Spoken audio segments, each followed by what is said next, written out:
Hello guys, আসসালামু আলাইকুম। কেমন আছেন সবাই? এই যে আমার হাঁসগুলা খাবার খাচ্ছে। এখানে সবাই বলেন তো কয়টা ছেলে হাঁস আর কয়টা মেয়ে হাঁস আছে?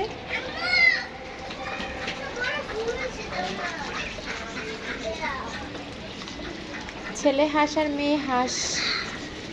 এটা ছেলে, ওইটা তো ছেলেই। আর এর ভিতর থেকে কয়টা ছেলে আর মেয়ে হয় জানি না, আর কয়দিন পর বোঝা যাবে।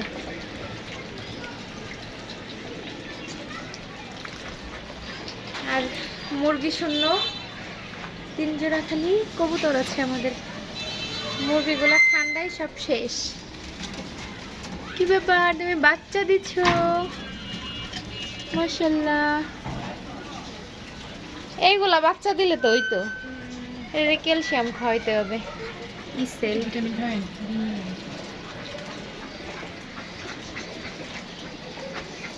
আবার মুরগি উঠাবো ঠান্ডা চলে গেলে, তারপরে খামার এভাবে ফাঁকা থাকলে ভালো লাগে না। এখন আপনাদের দেখাবো আমাদের গাছের কি অবস্থা। এই রাজ, তুমি কি করো? তোমার গাছে বড়ই হয়েছে? প্লেন বানাইছে। এই হচ্ছে আমাদের টক বড়ই গাছ। হ্যাঁ, মাছ। আর কিছুদিন গেলেই বড়ই খাওয়া যাবে। এটা হচ্ছে আমাদের লেবু গাছ। গত বছর লেবু গাছটা মারা গেছিল, পরে আবার এটা এনে লাগাইছি ওই একই টবে।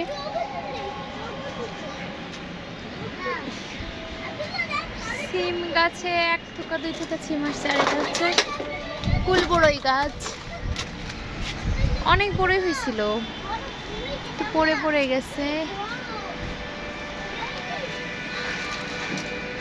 এবার বড়ই হওয়ার পরে গাছটা ভাবছি একদম কেটে দিব, যাতে সুন্দর হয় আরো।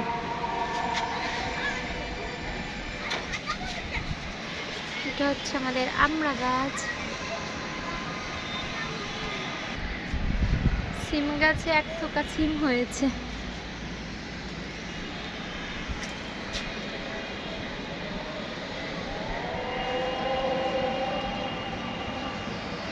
লাউ গাছে একটাও লাউ হইল না। ওই যে ছোট্ট একটা লাউ জালি পড়ছে, লাউ গাছটা একদম নষ্ট হয়ে গেছে। এই হচ্ছে ছাদের আপডেট। এটা হচ্ছে বটবটি সিম গাছ।